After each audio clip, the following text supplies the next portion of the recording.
joined right now by Elizabeth Ferrara from Cottage Hill Real Estate. She's our Boston Power player out in the Winthrop area. Now, with competition being so high right now, inventory's low, how can a buyer get their offer to the top of the list?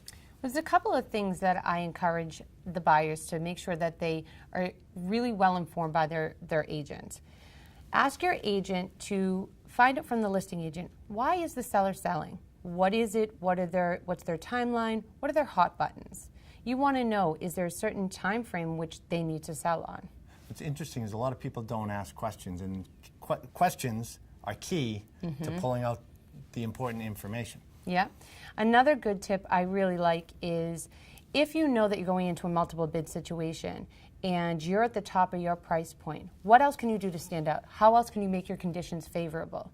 How about setting up a home inspection within the 48 hours of that offer being accepted? So when that offer gets put in, you're submitting an offer with a home inspection set up for Thursday at 3 o'clock.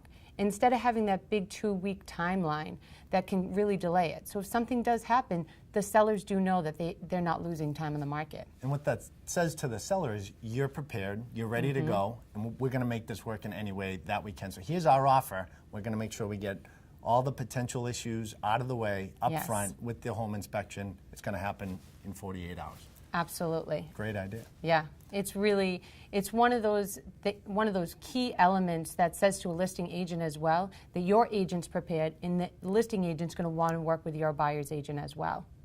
And the pre-approval obviously plays a major key, but I know that you take it to the next step. So I think that another key part is having the lender make a phone call to the listing agent and advocating for that buyer. I've had that done to me, and it really took that submission to the top of the list because I felt confident going back to my seller and saying, hey, listen, I spoke to the lender on this, and they're really, really solid buyers. Financing makes a huge difference, and Huge. if you have a voice to back that up, it could be a game changer. Absolutely. And if you're in the Winthrop market and would like to connect with Elizabeth and her team directly, you can go to our website at cottagehillrealestate.com. And remember, we have more buyer and seller tips right here on our page on Real Estate Talk Boston.